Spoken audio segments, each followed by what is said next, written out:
Good morning. Look at that smiling face when that podcast populates with its hosts on there. Hey, and I got a little surprise for you. Ready? No, what?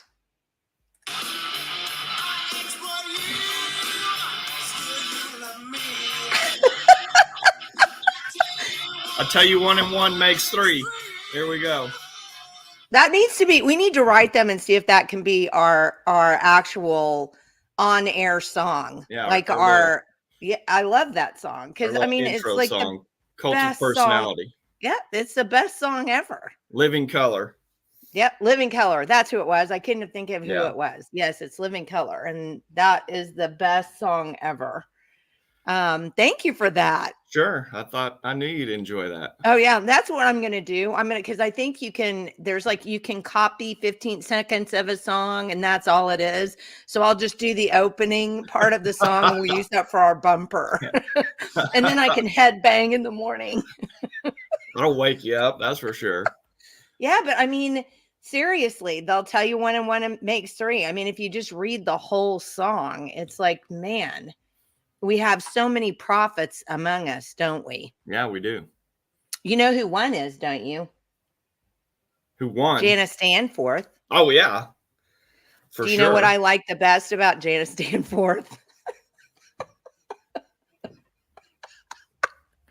The lefties hate her so bad. Oh, yeah. They just fall all over themselves. Yeah. It's always Moms of Liberty. Oh, no. Moms of Liberty have said something. Moms of Liberty is challenging us. Yeah. It always, so every once in a while, Janice will tweet me because I'm terrible about doing anything on Twitter. Janice will tweet me and it's always the same thing. I'm going to pull Janice in so she can tell us. So what is the thing that they constantly say? Oh gosh, they say lots of things. But... Well, the thing about what's her name in Florida, and she got into trouble for having 3. Oh yeah, the threesome. Yeah, moms for 3 ways. Yeah, that's a. Oh yeah. One. It's like really, honestly. And it's like, okay, old news. Not to mention that woman was with Moms for Liberty for 1 month. Oh, was she really? Yeah, in the very beginning, just 1 month, and then moved on. Well, like we're supposed to know everyone's personal lives and all the stuff they're doing. But wait. So tell me about your sexual life. I know, but it's not just that. I mean, here's the crazy thing. How bad are leftists? I mean, my gosh, it's the teachers' unions that keep sending out the sexual perverts to teach among our children. I mean, it's not, and then they turn around. It's the funniest thing. My mom used to say something similar to, when somebody says something bad about you, just say, I'm rubber, you're glue. It's true. Well, they want to place a moral compass on us, but they don't want one on them. So it's don't forget they love their pink hats. Their pink. Oh yes, their genitalia hats. It just makes me laugh so hard because I'm like, really, you people want to be throwing those rocks? I'd love to see the glass houses you live in. Well, look at the master defenders of the library books. I mean, that says all right there. Yeah, absolutely. And then it's all, Moms for Liberty. So I love having you on, Janice, because my favorite thing to do is to just poke those people in the eye. Well, because it's so stupid. Oh yeah, and I've learned the things that trigger them on Twitter, and so it's always fun to know. Okay, this is going to trigger, and sure enough, bam! They all their comments are just like. And it's honestly, they're triggered by the wind blowing. They are. It's too. When the wind blows, oh, Yeah, Sorry. it's so funny because the Human Rights Campaign, which is like a ridiculous, like gay rights, but it's the extreme. It's okay, kids should be able to chop body parts off.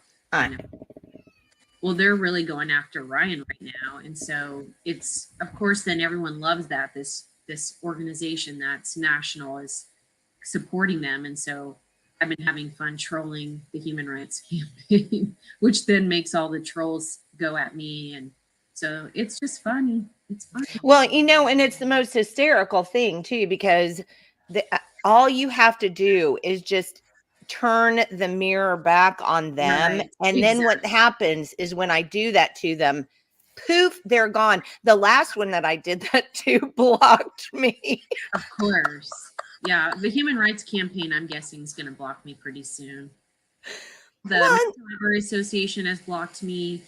Emily Drabinsky, the president of ALA, the Marxist, she's blocked me. The American School Counselor Association has blocked me.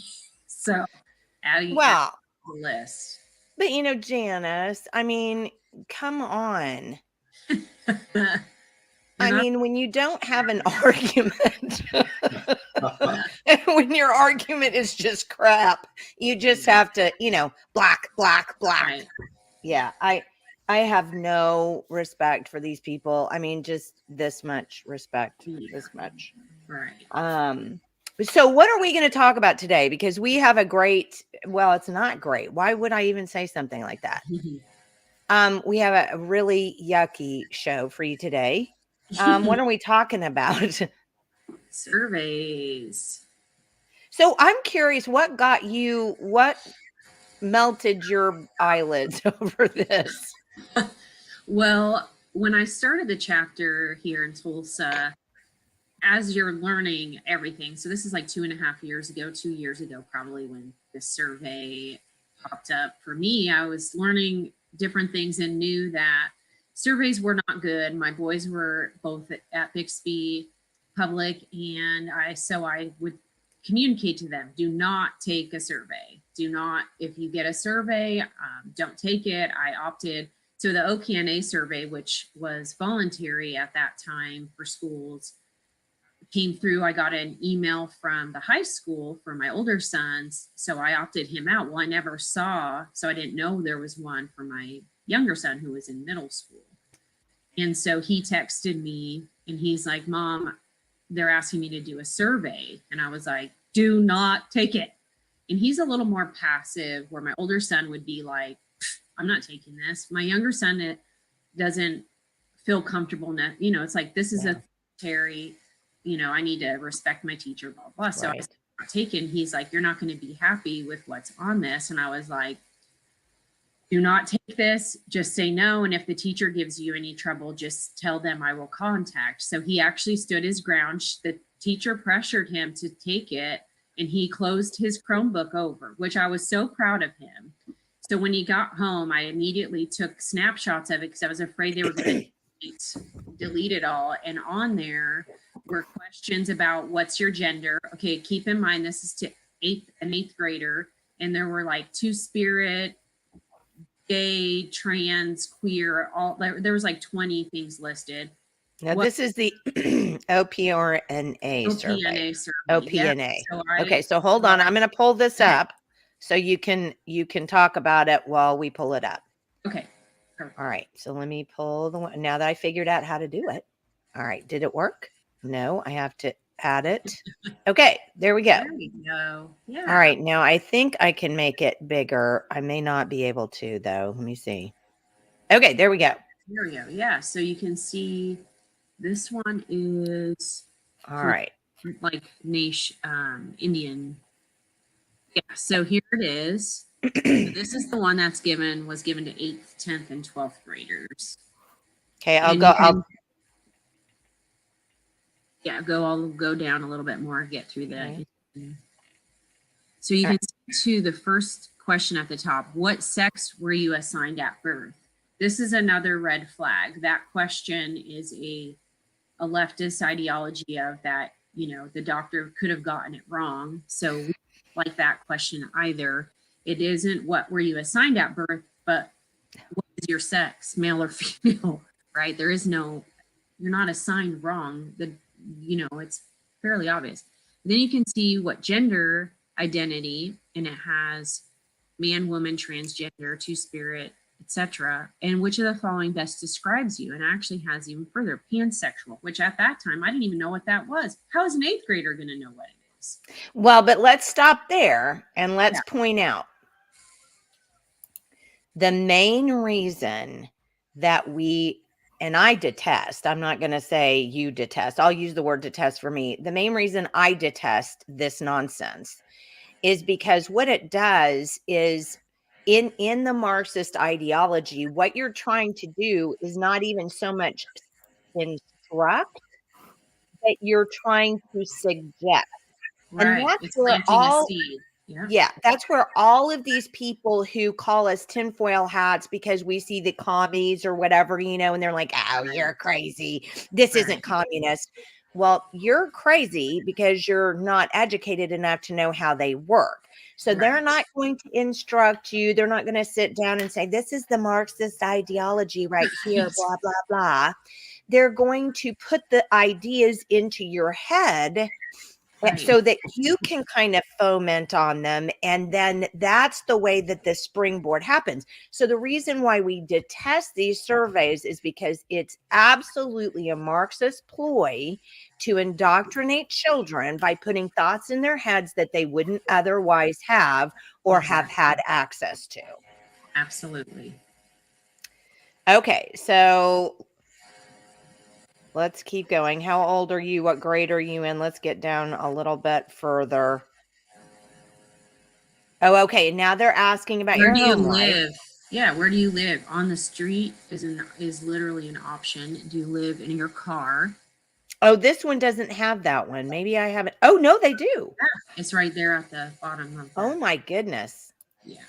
So again, this is an 8th grader, and you're asking, the other thing with these surveys is they're asking very sensitive information, and this is anonymous. So now you're asking a vulnerable child to open up their vulnerability by answering this question, possibly in the sense of reaching out for help, right? But now they're just left with being vulnerable with no recourse whatsoever. Not that I want recourse from the government, but there's still, again, it's that vulnerability that they're exposing, which is also what you were just saying before. That's also part of the Marxist agenda, is to keep these kids vulnerable and separating them from their parents and setting this path of, oh, well, this isn't good. And they're being vulnerable and they're impressionable at these young ages. Well, and let's go back to the one thing that you said a minute ago that's so important, separating children from their parents. What you described,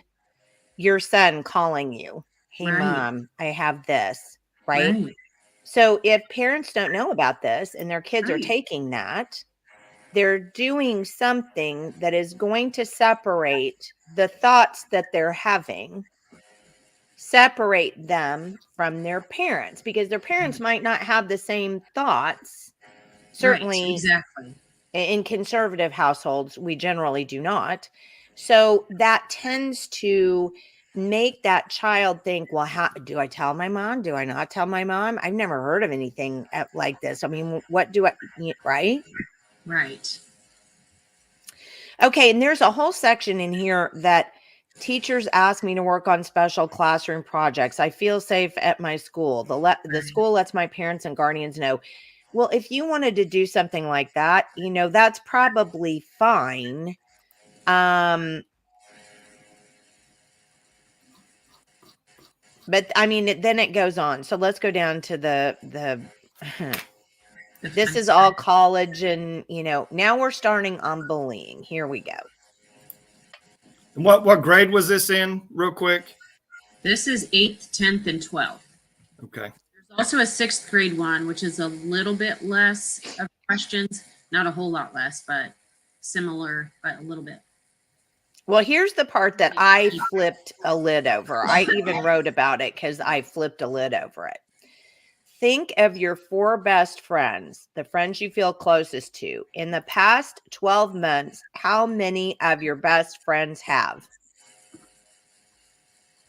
Right. They're ratting out their friends. Right. These people think it's okay for you to turn a kid on another kid. Right. Again, part of it's separating them out. It's separating them from who they're close with. And then drives a wedge between the other kids. Absolutely. Right. I mean, honestly, if people don't see that this is Marxist, then they're just completely ignorant of what Marxism actually is. Yeah. Because this is just crazy. And then look at the stuff that they're asking.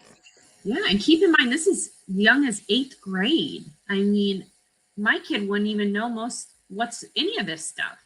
When you get into the specifics on drugs and they name all this stuff, it's yeah, well, and that's in the other ones. Right. So look down here. Look at the fourth one from the bottom there.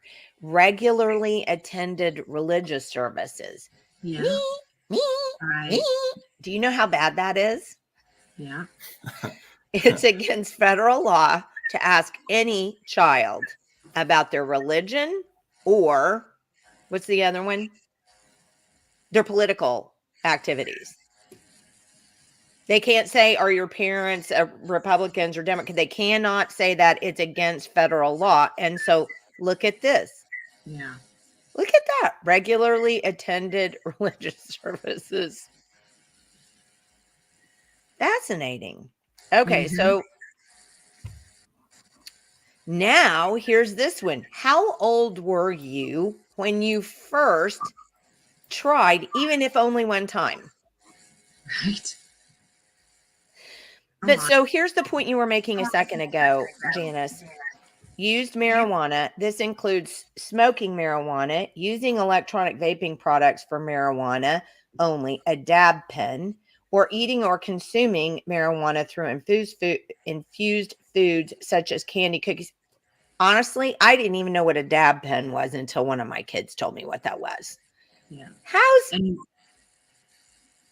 And how about another parent, when my son was going to take this, she asked me about it, and her son said, they just gave me ideas that I didn't even know about.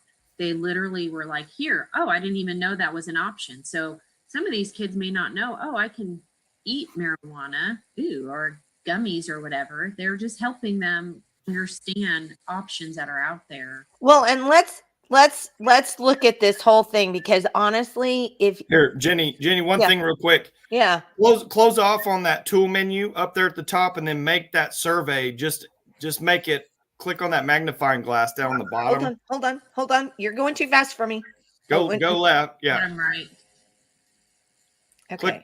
You can click on that all tools menu. Yeah, there you go. So everybody can read it. Okay. I didn't make. Let me see if I can get this off. There you go. Thank you. Sorry. Thank you. Is that better now? Yep. That's good. Yep. Okay. Thank you. My old eyes, I'm like going up.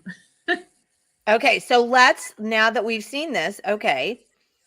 So now let's read some of these off. Had more than a sip or two of beer, wine, or hard liquor, began drinking alcoholic beverages regularly, used meth, used heroin, used prescription pain relievers such as Vicodin, OxyContin, Percocet, or codeine, used prescription stimulants such as Ritalin, Adderall, or Dexedrine, used prescription sedatives, tranquilizers such as Valium or Xanax or barbiturates or sleeping pills without a doctor telling you, used over-the-counter drugs, cough syrup, cold medicine, or diet pills for the purpose of getting high, sniffed glue. We keep going. Breathe the contents of an aerosol spray can or inhaled used phenoxidine. PX. Can somebody tell me what this is? What is? I don't know. I even looked that up, I think, and I still couldn't figure it out. There's one on the new one that I'm like, I could not find what it was. And like, even on Google, I couldn't figure it out. Now, one thing real quick. This came in on this is a Chromebook survey, correct? Correct. So this is not anonymous. Whether you put your name on it or not, they know exactly who these surveys are coming from. They do. Oh my gosh, Miguel, what a great point.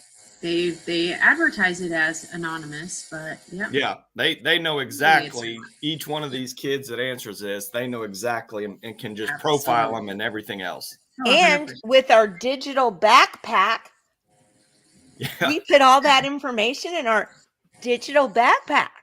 Right.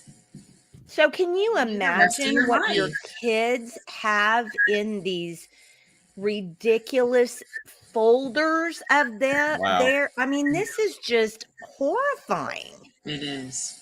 Because here's a point that I want to make. And Janice, you could probably say that you've heard this too. I'm interested to know.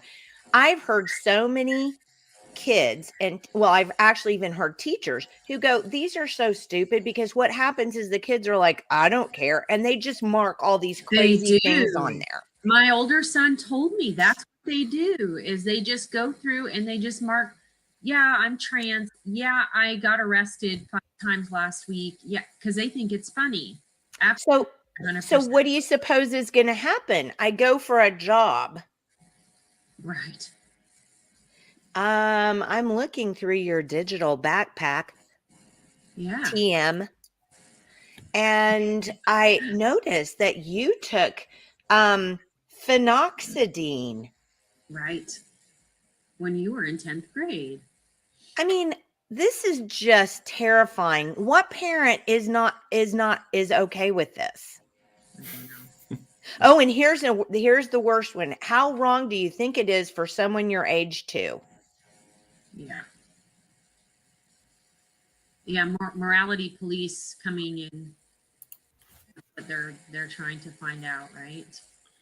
Well, just think of the compounded data they would collect over years and years of the same child. You know, let's say it starts out in 6th or 7th grade, 8th grade. They're doing that survey, and then all the way through high school. I mean, all those are attached and assimilated to that child. I mean, it's right. Use LSD. Honestly, is that an issue?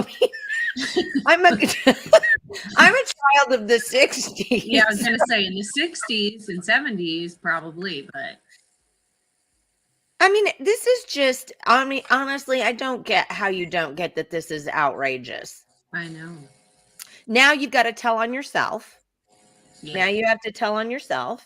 How many times in the past year, 12 months, have you been suspended from school, carried a handgun, sold illegal drugs? Stole a car. Because, you know, that's normal behavior. I just can't even. And here's the funny one. One of these things just don't belong here. Volunteer to do community service. It's true. They're all like these terrible, being drunk at clubs. Oh. That's just, I mean, honestly, this is really just bad. And it goes on. I mean, oh yeah, they ask the same stuff over and over again as well. It's just repetitive. Well, and how do you teach somebody something? Right, by repetition. Yeah. I mean, we could keep going with this, but like you said, it's just kind of the same thing over and over and over and over.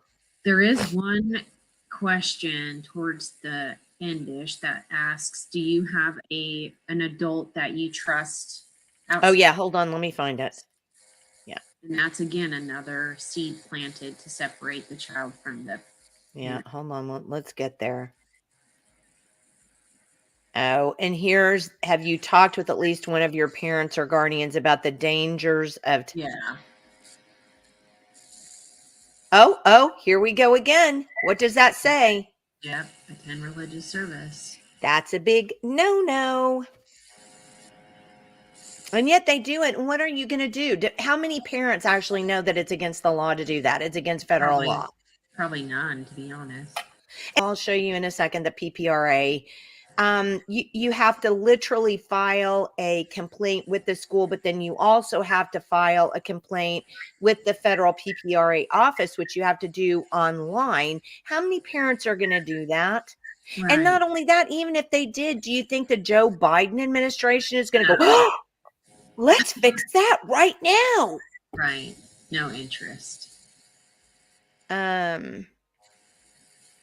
Oh my gosh, it's all going on about alcohol and drug use and Yeah. oh no, Yeah. I think sometimes it's okay to cheat at school. Yeah. Sometimes I think that life is not worth it. Now we're getting into suicide. Yeah. To beat people up if they start the fight. I think it's okay to take something without asking if you can get away with it. Yeah. Like, so here it is. Is there an adult in your life who you are close to? hold on. Let me shrink it back down again so we can read what it says. Is there an adult in your life, such as a parent, guardian, relative, teacher, or neighbor, who you, feel very close to, share your thoughts and feelings with, enjoy spending time with, could ask for help if you had a problem? Oh, and here's the other questions. How much do you think people risk harming themselves if they? Yeah. I mean, honestly, and then we've got it again. So what did you count? I've counted at a minimum of 4 times that we've seen the same questions. Anybody else? Yeah. And now what would be, you're cool if you do these things. Now we're asking it the 5th time. Oh. Now here's suicide again. And when you're an adult, will you do these things? What? Now, let me ask this question to both of you, just so that for the people who are watching, we have an audience this morning. What is the purpose of a school how is this educating a child? It's not. And keep in mind, this survey they allot 45 minutes to do this survey in school. So it's taking 45 minutes of learning time away to ask these questions that are completely invasive. I do the opposite of what people tell me just to get them mad. Mm-hmm. I like to see how much I can get away with. I ignore rules that get in my way. Oh my goodness. Oh, and here's the suicide stuff. And Michael, remember what Newman. Alex, do you remember what he said about that? About the suicide thing? Oh, yeah. Just the introduction of that data into their mind, actually increases the likelihood of something happening. Absolutely. And they did a study on it even and found that the more times they were exposed to the notion of it, the more times they thought about it. And the more times they thought about it, the more they were likely to commit suicide. And okay, so then am I wrong, Janice? This would be 6 times now? Yeah, 6. Okay. And I'll add on the suicide piece. So when this was brought forward as a concern with Bixby, we found out later that there were kids, the 6th graders, because they're asking these suicide questions. And because the word suicide was a red flag on the Chromebooks, they got flagged as, looking that up.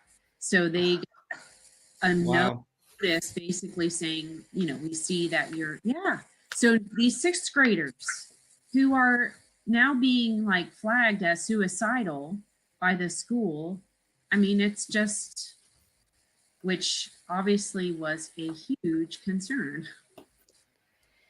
Well, and now they're going to ask you, have any of your brothers or sisters? So we were asking you to rat out your friends. Now we're asking you to rat out your family. Yeah. And do your parents tell you they're proud of you? People in my family often insult or yell at each other. I think that's in here where they ask about, do you have someone other than a family?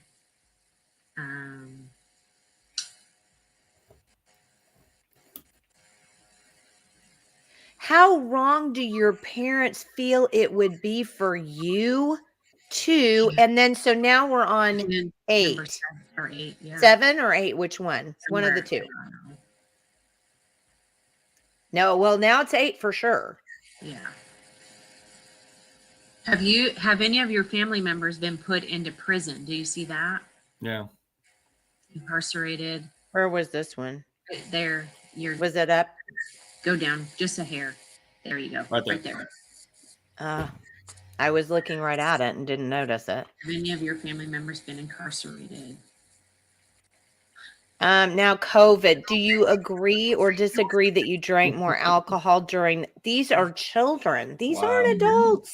I know. It's terrible. More drugs. Thank you for taking your time to Here we take. go. The Good Old Trevor Project was listed, which is literally a grooming website. Janice, Yeah. this is terrible. I know. The sad thing with this survey is it was voluntary for the schools to offer it.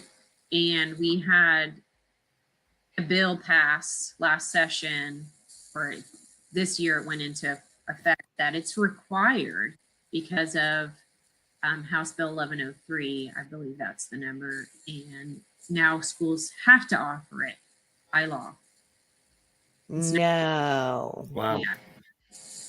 Yep. Well, let's just, for the people who are watching, so that you can realize that this is not even, this is just a drop in the bucket, isn't it, Janice? It sure is. So let's go to the next one. And parents need to know, just because their school is required to offer it doesn't mean you're required to take it. So those are very different. Well, let me chime in on that also, Yeah. Janice. I'll tell you what I do for all 5 of my kids. We literally go in at the first of school. We tell the principal, period, our kids are not taking any surveys whatsoever, period. They're not going to counseling classes. No counselor is allowed to talk to them without our permission, or at least us knowing. We tell that to the principal. We tell that to the English teachers or any of the classes that those may come in. We just proactively go out and say, we're not taking surveys, period. Don't even offer them to my child. Yeah, absolutely. And you can do that, but it is suggested that you write it. And there is a letter. I can put it up in the comment section after we're finished here, and the video is actually posted. But we did put together a letter some years ago that's an opt-out letter for surveys. And if you turn it in and you keep a copy of it, then, definitely, if you want to try to do something, not that you can sue anybody anywhere anymore for doing anything wrong, but if you something happens, you can always take that letter and just say, nope, and I sent it to you on this date. Yeah. So Encourages a Habit has one as well. Good. Yeah. You might stick that in there. Let me make this bigger so we can see this a little better. Okay, so this is what they call the school climate survey. And you would think when it's a school climate, well, it's just something about your school. Do you like the food in the cafeteria? Is the lighting okay? Do you feel like your classroom is big enough? What about the colors? That to me sounds like school climate. Am I wrong? No, that's correct. So we're going to start with your gender or gender identity. Of course. Okay. Your ethnicity, whatever. Okay.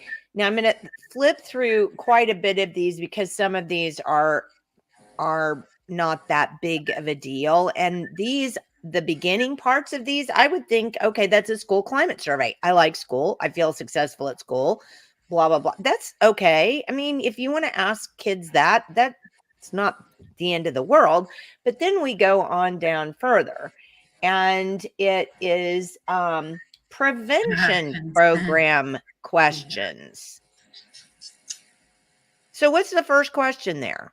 Consent. That's a bad word. What the?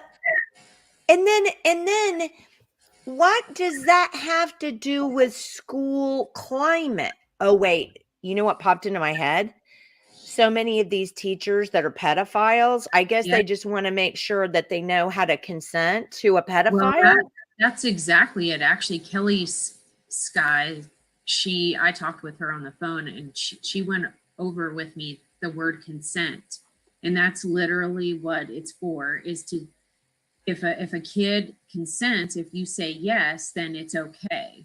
And so it's a way for predators to groom the child into saying, oh, but they said yes. So rather than just say, they're saying they're teaching these kids to use that word consent. I consented. It's absolutely a Marxist pedophilia question, 100%. No. Mm-hmm. It's sick. Does nobody else get so mad that they see red over this stuff? Or is it just me and us? I know. Not enough people. Okay, so that's consent. During the past 12 months, have you experienced sexual activity when you didn't want? So does that mean you got trapped in the school bathroom? I mean, what does any of this have to do with school climate? It has nothing to do with school climate. During the past 12 months, have you experienced some emotional or verbal abuse? Have you experienced some form of stalking? Do you currently receive sexual health information? If so, from where? Are you happy with the level of sexual health education you have received? Honestly, what child is going to go, oh, yes, I just love the amount of sexual information that I've had. I learned how to put a condom on a banana. It's asinine. Yeah. I guess maybe part of what my job here is to turn this stuff around so people can see how absolutely asinine this is. It's absolutely asinine.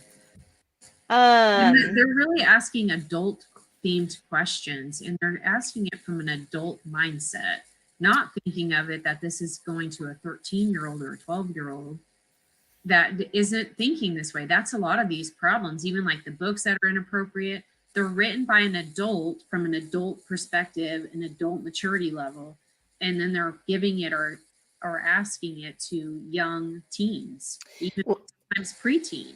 We know that Michael, what did we read? We were interviewing somebody, and I don't know if it was Alex Newman. I can't remember who it was, but we were interviewing somebody, and we were talking about the fact that the whole idea behind Marxism is to train children that they're adults, but then to infantilize them in terms of their feelings and their emotions. So then what you have is a baby adult, basically, right, who is treated like an adult in the most bizarro ways, but they can't understand because they haven't been properly educated enough to understand that they're not an adult, and what they're thinking is adult information going through their head is something that somebody implanted in their brain to make them believe that they were an adult, but actually infantilizes them. What was that, Michael? Do you remember?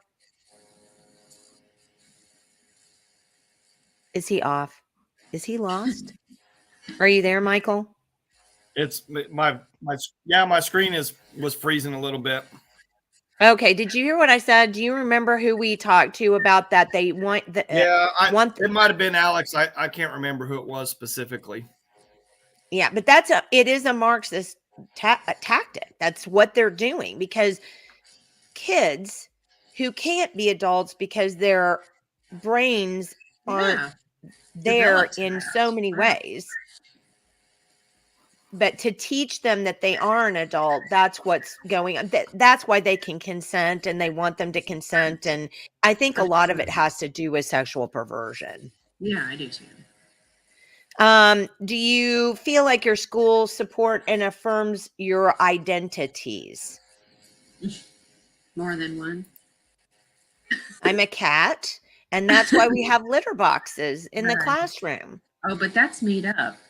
Oh, that's right. I forgot. That's not true. That was misinformation. Right. Yeah. Have you experienced feeling down, sadness, or hopelessness? Do you feel like your school is diverse? Have you had some form of digital abuse? Do you know how to anonymously report unsafe behaviors? Now, this one really pisses me off. Choose. This is an order. Choose 3 topics you would like to learn more about, and then they give you a list: pregnancy, bullying, substance abuse, mental health, violence prevention, sexual health, LGBTQIA+, or other. It's a school climate survey. Wouldn't you think the 3 topics I would like to learn more about would be math, English, social studies, science? Yeah. Does that seem weird? No. This What are the 3 lines with what they do? Yeah, what are the 3 basic issues you face in your community? Okay, so I'm going to flip over to show, because that was bad. But here's the worst part, frankly, if you ask me. All right, here it is. Okay, so there is a screening scale that goes with that particular risk assessment. And they're pretty big there. I'm kind of surprised. That's good. Let me see if I can make it a little bigger. Whoop, that didn't work. Okay. Because I'm on a different page and I don't know if it'll let me get bigger. Let's see. Okay, there we go. It's a little bigger. All right. So let me read to you the ones that are up top. So it says student risk screening scale. Now, these are things that the teacher fills in about the student. Yeah, that's not messed up.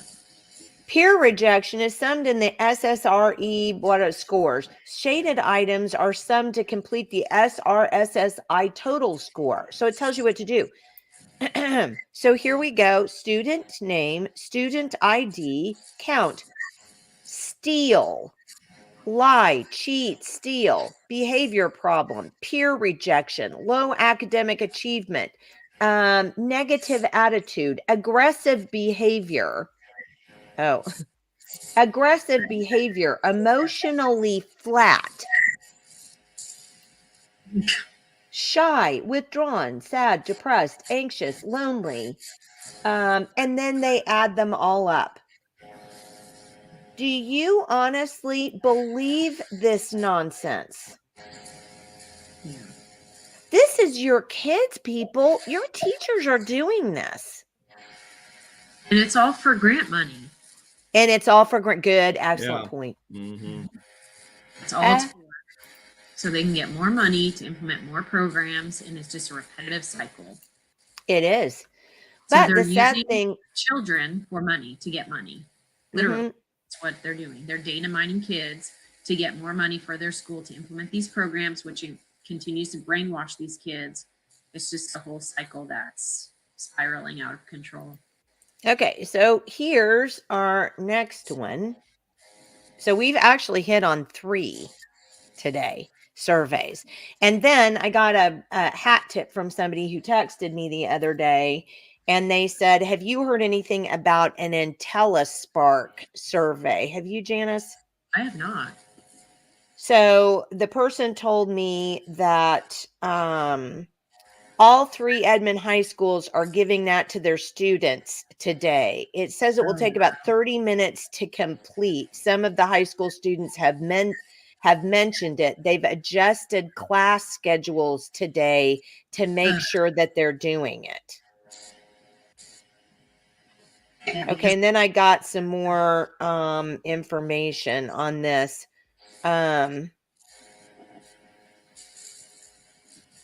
Okay, it looks like,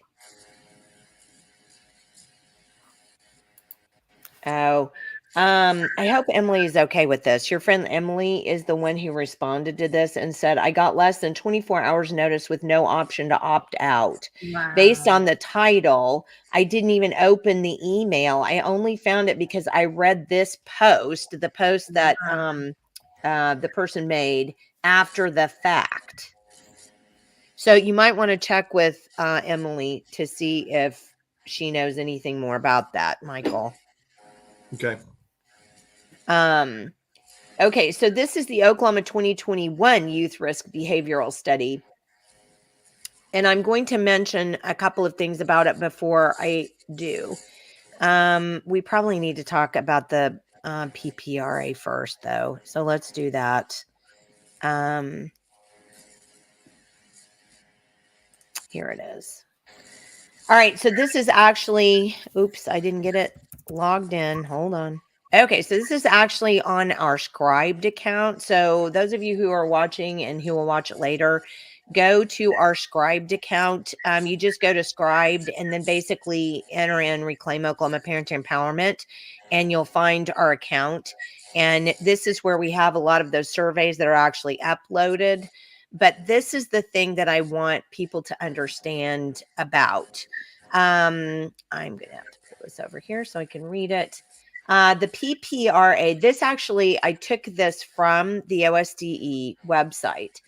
And this is something that I want everybody to make sure that they understand. The Protection of Pupil Rights Amendment is a federal law that affords certain rights to parents of minor students with regard specifically to surveys that ask questions of a personal nature. Briefly, the law requires that schools obtain written consent. Did you get written consent from yours to have your son take it? I never got one for my younger son. I did. Okay, there you go. Never got it. Requires written consent to be, and here are the things.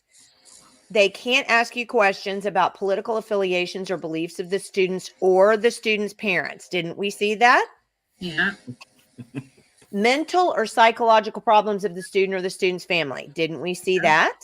We did. Sex behaviors or attitudes. We can just check these all off. Every single one of them. Illegal, antisocial, self-incriminating, or demeaning behavior. And that's the worst part. All of those surveys are self-incriminating, right? Yeah, absolutely. Okay. Critical appraisals of others with whom respondents have close family relationships. They ask you to rat on your parents in those both of the surveys that we've seen. These are all in Oklahoma, by the way. Legally recognized privileged relationships, such as with lawyers, doctors, or ministers, religious practices, affiliations, or beliefs of the student or the student's parents. Do you go to school? Do you go to church regularly? Income, other than is required by law to determine program eligibility. It says, under PPRA, schools and other recipients of USDE funds under a program administered by the USDE must obtain written parental consent before students are required to participate in any surveys, analysis, or evaluation that reveals information concerning any of the 8 protected areas noted above. Now, here's the trick. This says USDE funds. Isn't that what it says? Yeah. United States Department of Education. Who administered the surveys that your kids got, Janice? The Oklahoma needs assessment. So it was the Oklahoma Health Department. Yeah. So here's what they've done. And if this doesn't incense you and make you just, violently ill, this is how bad they want this information from our kids. They figured out a runaround, an end around, a loophole in this law. And here's the loophole.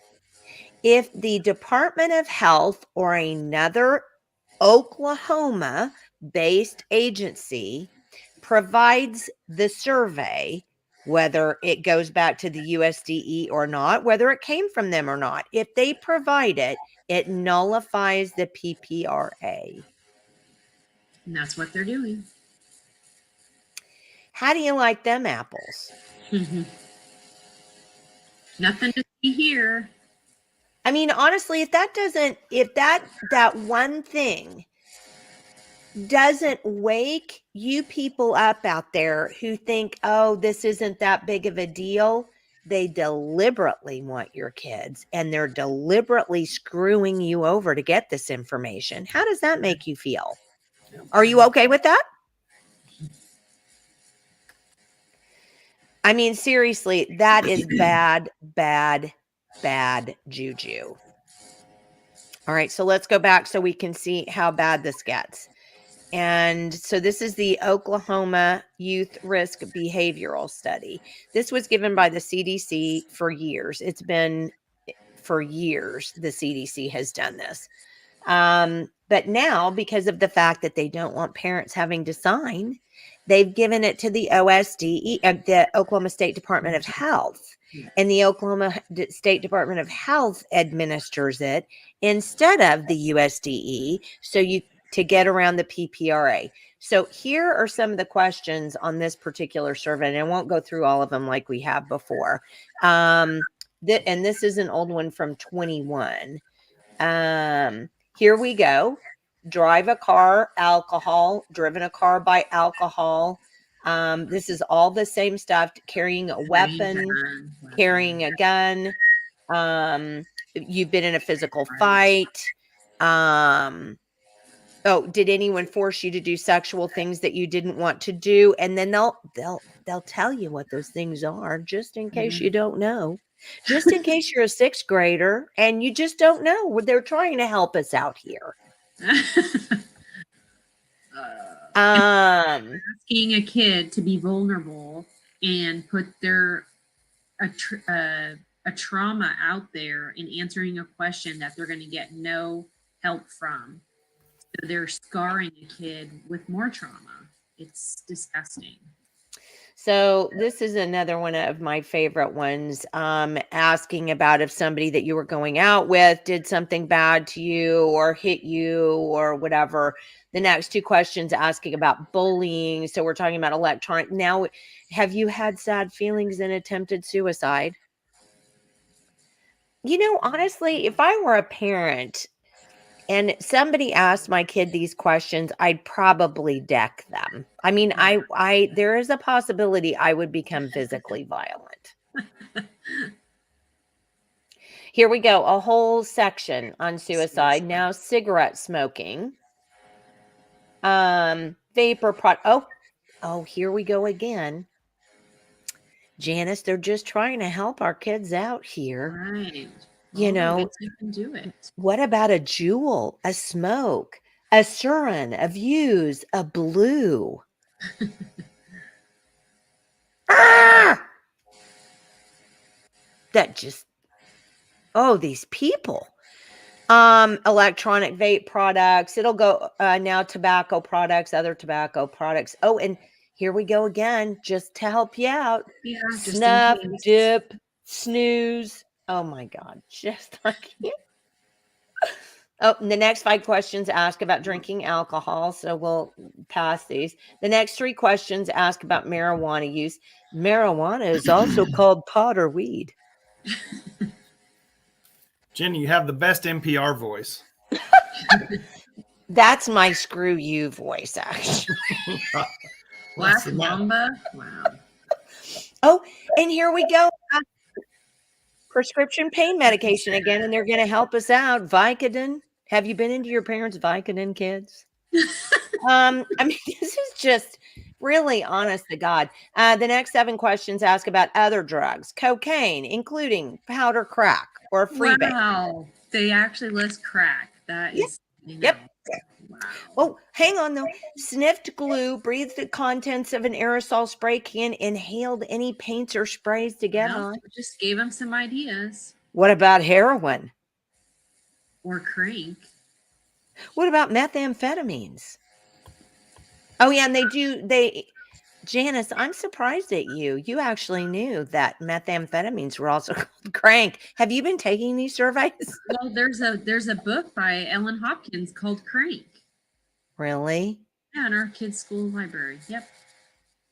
Oh, for Pete's sakes. And it's ecstasy? Oh, do you use a needle to inject any illegal? Nice. Okay, are you ready? Behavior. Yeah. The next 9 questions ask about sexual behavior. When did you have intercourse for the first time? How many people have you had sexual intercourse with? 6 or more. Jiminy Christmas. Really? Oh my God. Yeah. I mean, these go to 6th graders, by the way. Wow. So they think then 6 or more is normal. Like that becomes like, oh, I guess if I have multiple partners, that's a-okay. That's a great point, Janice. Right? Ew. Yeah. Right. They're not making it a bad thing. They're just asking the question. Did you drink alcohol or use drugs before you had sex the last time? Just the last time. Now, we're not worried about the last 6. Preventing pregnancy. Oh, and they go through that. They're going to teach us all about the different ways to prevent pregnancy. Although I guess we should be happy that they don't say abortion. Yeah, that'll probably be on there by this year. Which of the following best describes you? Heterosexual, gay, or lesbian, bisexual? I describe my sexual identity some other way. I'm not sure about my sexual identity. I don't know what this question is asking. Wow, if you have to have that one on there, then we have a problem. Okay, get this one. Next 2 questions about body weight. Are you fat or too skinny? The next 9 questions ask you about foods you ate or drank in the past 7 days. That's weird.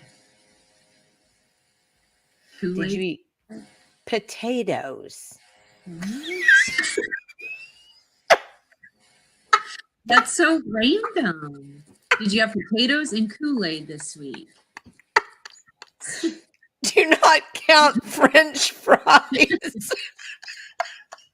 Or potato chips.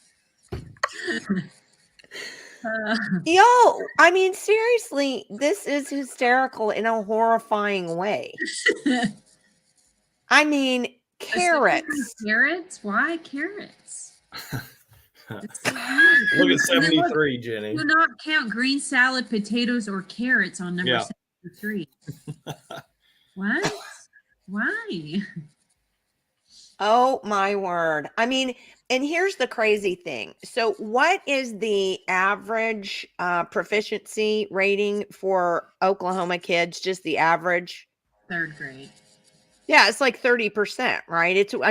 We're like 48 or 49 or 50, something like that. And our kids not even 50% of the kids in Oklahoma are proficient in math or reading.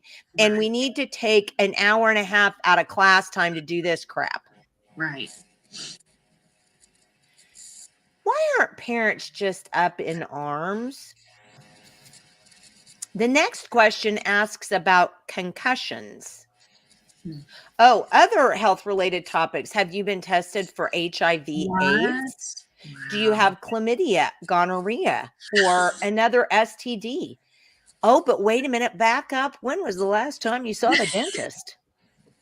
These are just the most ridiculous. Do you have gonorrhea and do you get your teeth cleaned? On the same page. It's like, come on. How many hours of sleep do you get? Where do you usually sleep? In a motel or hotel, in a car, park, campground, or other public place. I do not have a usual place to sleep. Somewhere else. Thank you for your help. That's what it said last. Yeah. Yes, thank you for your help. Thank you for letting us know you eat potatoes or not. Why that matters. That one's still stuck in my head. Well, Janice, you sent me a very informative email with a whole bunch of other stuff in it. And I do want to share some of the stuff that you said because you wanted to make a really great point. So let me share some of these things that you sent me. Okay, this is the one from Utah. Oh, from Lisa Logan, yeah. So does any of this look similar to what we were? It's not on the screen yet. Oh, sorry. Oh, sorry. Thank you. You got to tell me because I keep forgetting to add it to the stage. Okay, so here it is. So this is the one that you sent me. Does any of this look similar? Yeah. Hit that little menu button on the top left there and then make that. You can get rid of that annotated side. Just hit that hamburger button on the left. Up. Hamburger. Left. There you go. Is that better? Yep. The hamburger, but that's works. Yeah. So what do you think? Yeah, they all ask the same questions.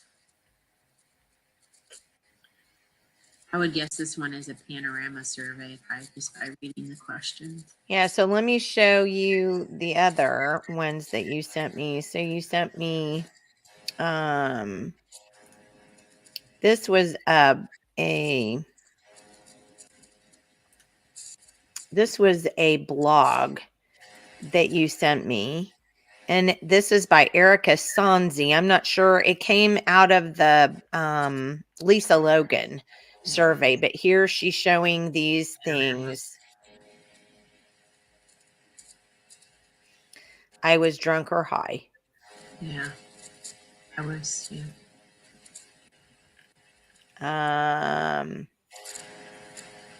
You can see that pretty well, can't you? Race. Yeah. So, I mean, it's all kind of similar stuff. At your school, how unfairly did the adults treat students? Okay, did you want to talk about Panorama at all? Yeah, so Panorama Ed is a for-profit organization that implements a lot of the surveys, probably the ones that we just looked at that Lisa Logan put on.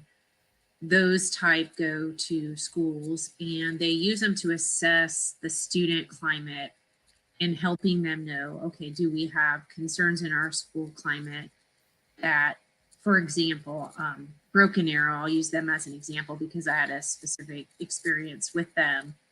They were approving Panorama Ed survey, and it was just under $50,000 to do this survey.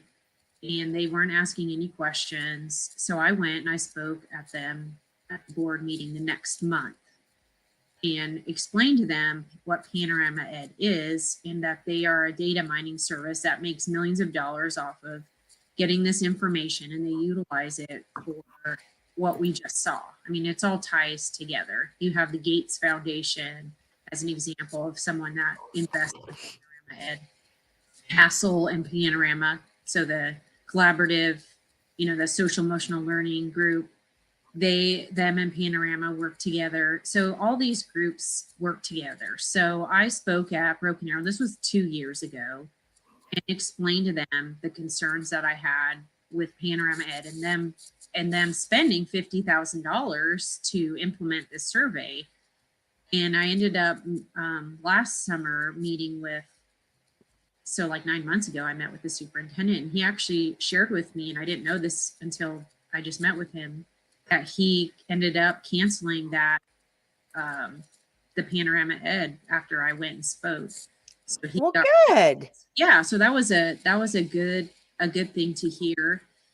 He was like, well, we have had suicides, so they were concerned with what's going on that they wanted to find more about. And I said, well, you don't need to pay someone $50,000 to figure something like that out, and then they'll use that information against you in the long run and use it to data mine our kids. And so Panorama Ed is like a sneaky under the radar type of organization that is probably in every district, honestly, or most every district across America.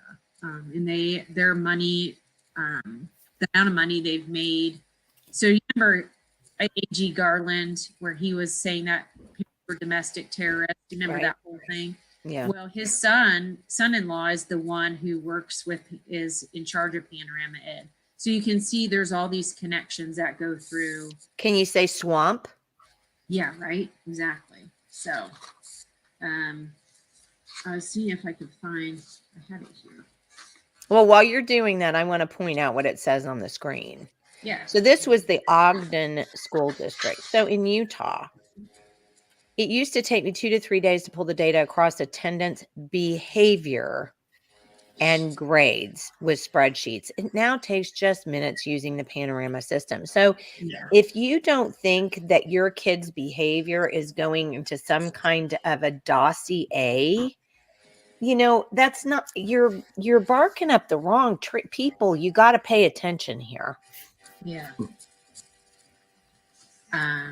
So one thing because I kept my notes with what I said to them at the meeting, that Panorama is a profit organization, for profit, that makes a lot of profit, founded in 2012 by A.G. Garland's son-in-law. It really took off in 2017, conveniently 3 years after Obama's policy to limit disciplinary action taken in schools. Creating Every Student Succeeds Act, which brought lots of opportunity for funding for these types of programs via Titles 1, 2, 4, 6, and 8. With ESSA, SEL is encouraged and are required for that federal funding. This opened the door for programs like Panorama to excel financially at the expense of our students. They've raised plenty of money privately from the likes of Zuckerberg and Gates Foundations, which conveniently also are the main source of income for Castle. So we've got a lot of corruption going on and making money off of taxpayer dollars, which is really disgusting. Well, Dana said that a second ago, I forgot to put it up, but she said that she had sent a FOIA for the IntelliSpark questions and whether parents were notified. And she said she received a partial response. I asked for the questions on the survey and whether parents were notified of this survey and given the opportunity to opt out. And here's what she said. Here are the answers to your questions. Parents and guardians were informed at the beginning of the school year. Wow. So just a general email. Oh, wow. That they may opt their students out at any time. EPS also communicated with parents and guardians that sample questions from the surveys were available for their review at the district site. I got to make a point about that really fast. So we have a friend, and I'm not going to mention her name because I don't know. I haven't asked her if I can tell the story. So I'm just not going to mention her name. But we have a friend who, after she found out about the school climate surveys, she went up to the school and she said, hey, I want to know about this. I didn't give my permission to take this, and they're pulling out the kids to be able to do these things. And I want to know, what this is about. So she actually went, and it wasn't even school climate surveys. It was another one that they were giving. And hopefully I'll think of the name of it before we get off of here.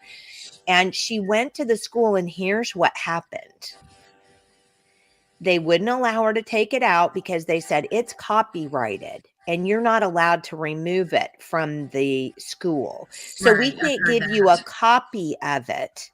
You'll have to come into the office and sit down and look at it. So 3 other people, a couple of school counselors and somebody else, came into the room where she had the book with the questions. Now think about this. Yeah. And sat there the whole time. It's intimidation. Intimidation, totally. It's complete intimidation. She said, and this woman is not easily intimidated. And she, when I talked to her about it, she said, well, then I got so frustrated and kind of flustered, and I wasn't really sure what questions to ask then after that. And then, they kept making it sound like it was just fine. And why was I making such a big deal about it? And for me not to worry about it. And then I got to thinking, well, maybe it's not that big of a deal. Sure. Yeah. So that's what they want you to do. They don't want you to know that they're doing this. But then if you find out, then you have to go into the office according to them. And then they're going to sit there over you like a bunch of vultures, watching what you're doing, intimidating you, and then trying to propagandize you into believing that what you're seeing is okay. How gross is that? Yeah. How gross is that? So gross. Thanking him for responding, but mentioned the rest of the request asking for the questions on the IntelliSparks. Well, good luck with that, Dana, because I think they're gonna do the same thing to you. And please let us know, because I'm curious, but I think they'll do the same thing to you that they did to our friend and tell you that it's copyrighted material and therefore it can't go out. So they've just thought of 167,000 ways to get around parents. Yeah. And then they come up with a new one once one gets maybe exposed. They'll just think one. Janice, why do you suppose that when you bring these things up and you talk about these things and you put this stuff out, you get so much pushback? And let's not even talk necessarily about the complete morons who are like, yeah, mom's for threesomes or whatever. Let's not even talk about them. Let's just talk about, with other parents that you talk to, with school officials. What do you think is the issue? Well, I mean, we definitely get attacked even from people who should be on our same side. Yeah. I think they don't, and it's always people who are in education or that are parents who are like sold into it. So they're like on the inside, the bubble of that group. And they don't like that we expose and bring accountability and transparency. They don't want that exposed. So they just make it, they try to gaslight and make it like we're just crazy and we're bringing up something that's really not an issue. I mean, when we, with the books thing, when I spoke at Bixby with that, I mean, at the meeting, moms came in wearing I read banned books to prove a point, the parents of the Bixby bubble people. And I mean, the room was filled with more people supporting those books to stay, which ironically, with the new rules in place, were removed. But it's just how dare you come in? You're not an educator. You're just a parent. You don't know anything. Everything's fine. Everything's fine. Everything's fine. Hush up. Everything's fine. That's what they don't want to deal with it. They don't want to know that stuff's going on and that there is nefarious motive behind it. And they don't want to believe that. I mean, I've had several conversations with the Bixby superintendent, and we just don't see eye to eye because he just doesn't get it. He doesn't understand or see the nefariousness behind it. They just can't believe that that's the end game for these big organizations. And they're just pawns in that, useful idiots for the Marxist agenda. I mean, that's the truth. And I don't mean that in a disrespectful way, but that's the term used. And that's what they are. That's what they are. Yeah. Well, I would agree with that 100%. And kind of what I saw through my political process, you've got that entire set of people that's almost like Stockholm syndrome. They've sold out and they have to defend. They have to defend it at all costs. And then on the other side of that, Janice, what I see is the regular everyday guy or lady that's kind of, may have a question or two, or let's say just completely doesn't believe it's really happening. It's because, in my opinion, if they acknowledge it and say, yeah, these books are bad, this is bad, these surveys are bad, it all happened under their watch while their kids were in school, and they didn't take responsibility. They didn't do anything. They don't want to feel like they're part of the problem. So they don't speak up. They don't come out in masses into these school board meetings and things like that. And that's, if they would just get over that tiny little hump of, hey, this did happen. Okay, it happened while my kids were in school, but I'm not going to allow that to keep going. Then we can have some real positive effect. Right. Yeah, and I think one great example of that is when we started exposing the books. This has been over 2 years now, 2.5 years. The common response we would get early on was like, "Oh, that's not in my kid's school. That might be over in Tulsa Public or Oklahoma City, but it's not in my school." So I had to start bringing examples from their specific school to be like, "Yes, it is at your school. Here's an example," and then it's head in the sand. And they do what you're saying. But initially it's like, well, that's not at my school. That's not happening at Bixby. That's not happening at Jenks. Yeah, it is happening at your schools. Absolutely, it's happening there. Well, I the worst thing, and Michael and I talk about this, I think every single day we have podcasts, we talk about this. The worst thing ever was putting America on a pedestal. Was propagandizing, America as the be all end all, because what we did was we put the pedestal so high that we were never able to bring it down to where you could actually make it accountable for any of the issues that were going on. And so what ended up happening was instead of saying, oh, well, maybe the Constitution didn't get it right on this thing, and maybe we need to go revise that, or maybe we need to fix this, or maybe this shouldn't be happening. We just simply couldn't discuss it because America was the free and the home of the brave, and all of the immigrants come here because it's the best country in the world. And we've watched America become not the greatest country in the world, little by little, over and over, because of over the years, because of the fact that we just don't, it's as though we can't, it's taking your identity away. Basically, I am an American, right? And if I live in a country that's, become a third world rat hole, I don't want to run out and talk about that. I mean, we're at least well propagandized enough to know that we don't want to do that. So it's extraordinarily hard now to overcome that thought process in people's heads, to make them understand that we have to make things accountable to the people. This is supposed to be, the land of the people, right? I mean, it's government of the people, by the people, for the people. Right. And if the people don't have a way to make their government accountable to them, then we have the government of the tyranny, which is what we have right now. Yeah, we absolutely do. And people have been taught to just go along and everything's fine, and now we have a bunch of boiling water with frogs in it that don't realize it.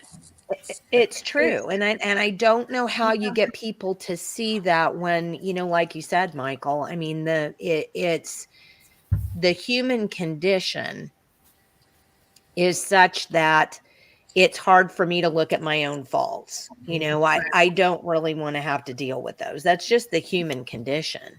And, if the human condition is such, and that's the way it is, then think about how much worse it is if you're doing something that's allowing your children to be hurt. Right. Right. So then it's even worse. And then it's like, if you're going to tell me I'm allowing my kids to be hurt, then I'm just not blah, blah, blah, blah, blah, blah, blah. I can't deal with that. Yeah. And I don't know how to fix any of this, because it's all a psychological conditioning issue. And that's based on the way human beings work. Yeah. So I don't know what you do, but Janice, you've made a difference. You've made a difference in your school. You made a difference for your kids. And that's phenomenal. Yeah. I mean, it's phenomenal. And I don't know why people can't see you as a model and come alongside you and say, hey, I didn't know this was happening, but I'll throw down behind you and let's go get them. Right. Yeah. The opposite. Yeah. So trendy. I don't know, but all we can do, and what Michael and I said that we were going to do when we first started the podcast was, we're just we're giving people information. If you choose to act on it, that's up to you. If you choose not to act on it, that's up to you. Right. But know that there are always consequences from not only action, but from inaction as well. Yep. And we're seeing that happening. Yep. Well, Janice, we will have you on yet again another time, because Michael and I actually wanted to talk about, believe it or not, when Molly Jenkins was with us, Molly and I literally made a spreadsheet of all of the books that were in Oklahoma County schools. So we made a spreadsheet of as many as we could get down. And we wanted to show that to people so that people could say, holy cow, it really was whatever in my school. So we need to have you back on again to talk about books and what some of your strategies have been, and so that we can do that. So please know that you are always welcome on this show, and we love to have you. Thanks. I love being on. Appreciate your work. So, thank you, and happy Good Friday to you. Yes, happy Good Friday. Yes, and have a lovely Easter. Yes, have a lovely Easter Sunday, and let's all make sure we're keeping that in our heads today. So thank you for being on, Janice. You're a godsend, and we truly appreciate you, and we will have you on again soon. Sounds great. Thanks so much. Thanks, Janice. Bye, everybody. Bye. Bye. She's always phenomenal, and love having her on, and I do love the way that it just tweaks these people. Yeah. I want to have her on as a regular just so that we can go nanny, nanny, boo, boo. We should clone her. That would really get him mad. Yeah. Here, look. Here's a survey from a. This is from a kid that sent this to me in Edmond. Okay. This was when I was running for school board. This is the gender backpack survey they were receiving right there in their class. And this student, this was, my what? Cell phone. Michael, what? Yeah. My cell phone was out there, for everybody during that school board run. So I would get text messages like this from kids. And this was literally, you can see that's on their desk right here. And, it's, do you believe your gender is smarter than the other gender? Blah, blah, blah, body issues. What's number 3 here? Believe your family contributed to the perceptions of your body. Here's a good one. Number 8. Has someone called you by a pet name? Sweetie, honey, buddy, kiddo, instead of your birth name? You can go down through here. What's another couple of them? 18. Okay. Have you had someone assume you like certain color because of your gender? Or have you been told not to play with a certain toy because of your gender? Or this last one, go to extreme lengths to appeal to your gender of choice. Oh, look at the one above that. Always wash your hands when you use the restroom. What the? Yeah. So anyway, I had a ton of stuff like that. I would, question people, and they're like, it's not happening, blah, blah. But it is what it is. Here's what it comes down to, Jenny. Ultimately, you have government schools that are indoctrinating these kids for the purpose of breaking up the family, period. Because if the family is broken up, now the government becomes the father. The government becomes the mother. You're dependent on the government because you didn't have, and that's not everybody. Everybody, there's kids that can break the cycle of, but we know through data, we know that when you have a broken family, you have an incredibly, a much more difficult life than when you have a very strong father figure, mother figure, family figure, morality of some type within your family. But that produces, free, independent, not dependent, not victimized people.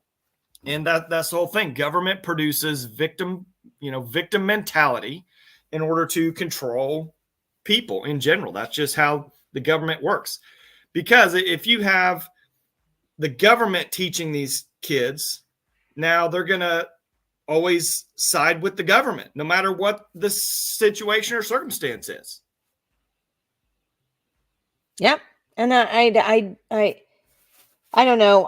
I'll be honest. When I first started in 2008, I didn't see it. We moved to our neighborhood, which is the place where I grew up and went to school. And we moved there because we wanted our kids to go to a good blue ribbon school, until I found out what blue ribbon means, which is nothing.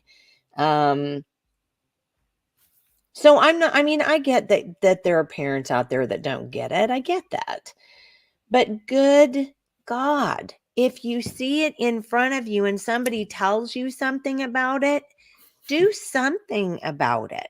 Whether it's just to, write a letter to your superintendent and your principal and your teacher and say, do not ever give my kids any surveys, period.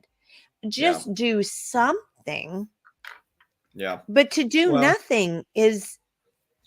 Well, the problem is we live in the age of big data now.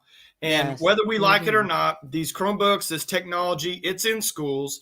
They're literally creating some type of, whether it's a psychological profile, whatever you want to call it.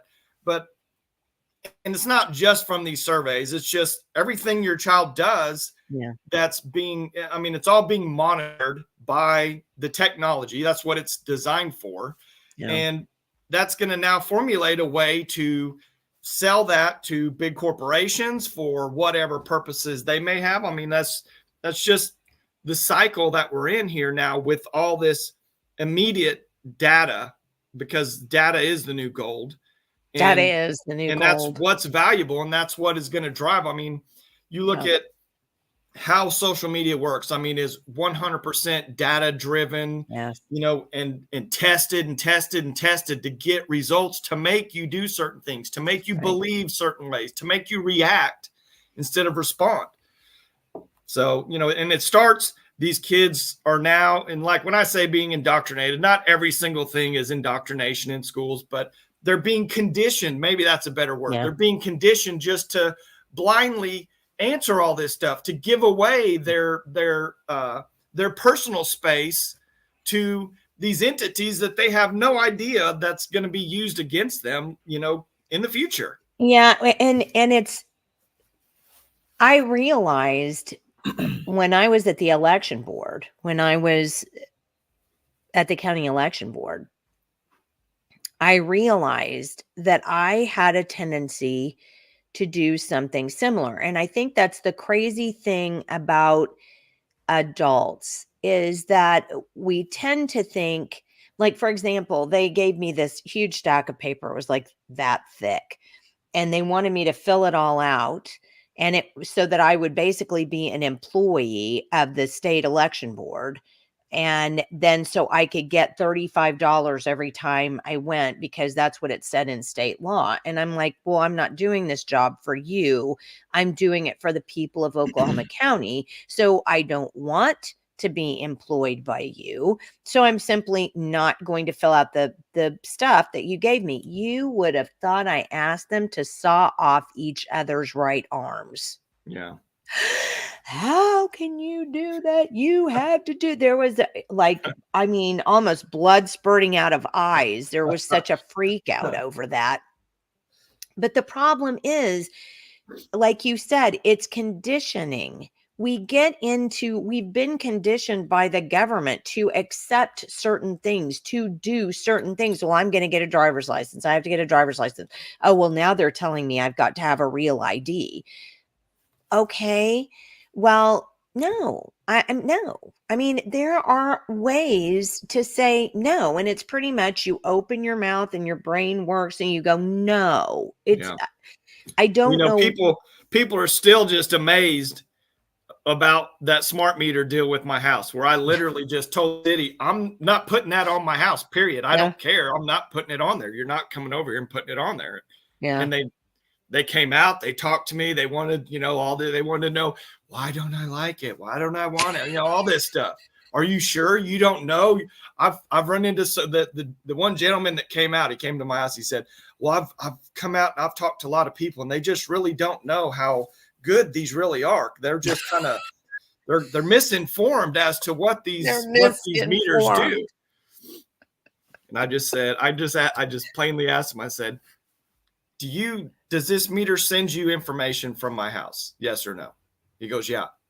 And I said, and there's a two-way communication between your office and this meter, correct? And he said, yes. I said, okay. I said, I don't want it. I said, I don't want to have a communication between my house and somewhere else that I don't have control, that I can't turn it off. I said, that's pretty simple. Yeah.